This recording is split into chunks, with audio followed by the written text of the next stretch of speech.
eto na nga mga chong, marami tayong basketball updates. Barangay Ginebra babawi sa paparating na All-Filipino Conference.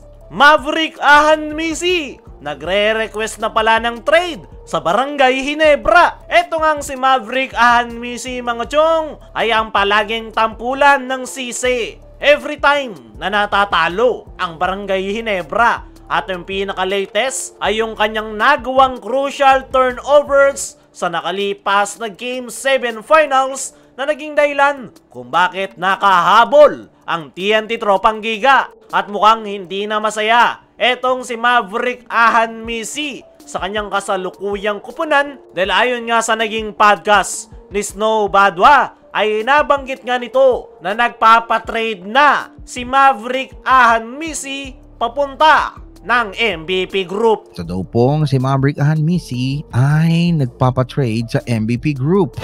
Mukhang ang gusto ni Maverick ay mapunta ng kabilang kumpanya. Nabanggit pa ni Snow Badwa na hindi si Maverick yung pinaka nakipagnegosasyon sa MVP Group, kundi yung driver ni Boss MVP na kamag-anak ni Maverick. Na ito pa lang si Maverick, no? Hindi naman ho siya talaga nagnenego with the MVP Group. Driver pala ni Boss MVP, yung asawa po nun, kamag-anak ni Maverick Ahanmisi. At hindi pa nga dyan nagtatapos mga chong. Dahil nabanggit rin ni Snow Badwa na ayon sa kanyang mga kuliglig from MVP ay nag-usap nga raw itong one of MVP governor na si Ricky Vargas at Boss Al Francis Chua patungkol sa possible na mangyayaring trade. Nag-usap daw po si Boss Ricky Vargas, the chairman, and Boss Al Francis Chua regarding this possibility. Ayon nga dyan mga chong, ay mukhang nakikipag-usap na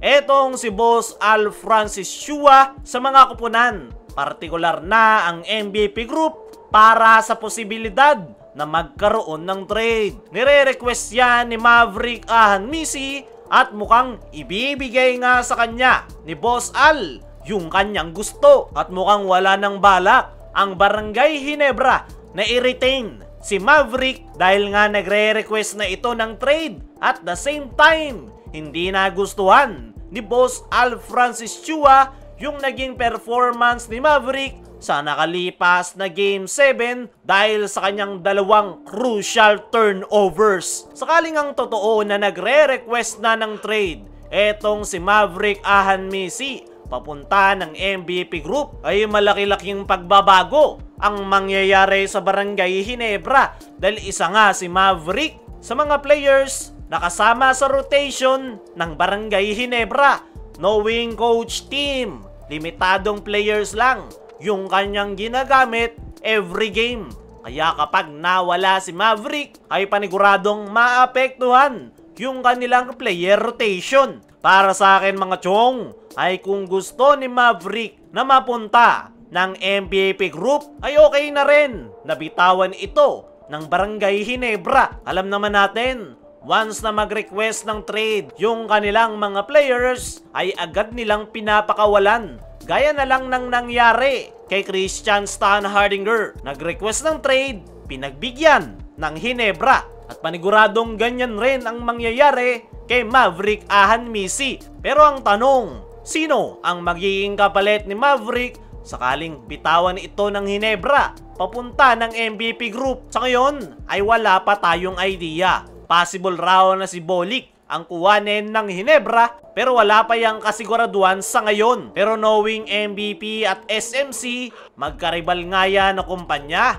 panigurado hindi magpapalugi ang San Miguel Corporation lalo na ang Ginebra pagdating sa trade. Dumako naman tayo dito sa kabilang balita. Barangay Ginebra babawi sa paparating na All-Filipino Conference. Isa nga sa mga inaabangang kupunan ngayong All-Filipino ay etong kupunan ni Coach Tim Cone na Barangay Ginebra. Marami ang nagsasabi na hindi raw kaya ng Barangay Ginebra ang Philippine Cup dahil walang Justin Brownlee na bubuhat sa kanilang kupunan. Pero kung titingnan natin yung performance ng Ginebra sa mga nakalipas na conference ay nagawa na nga nilang makapag-adjust. Kung noon puro si Brownlee lang yung kanilang inaasahan, pero ngayon nandun na yung contribution ng mga local players at mukhang ready na nga sila ngayong Philippine Cup. At ayon nga sa naging latest interview kay Coach Tim Cone ay ipinapangako nga nito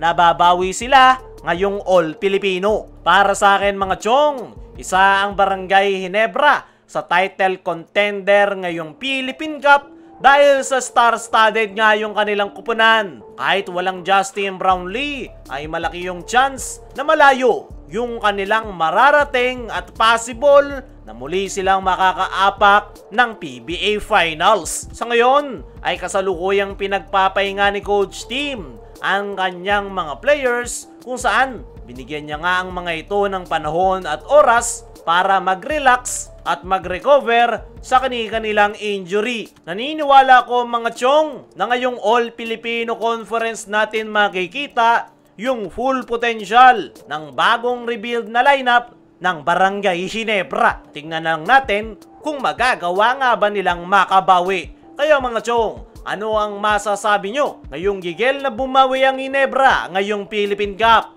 Ano rin yung masasabi nyo na nagre-request na pala ng trade si Maverick Ann Misi? I-comment mo lang dyan sa ibaba.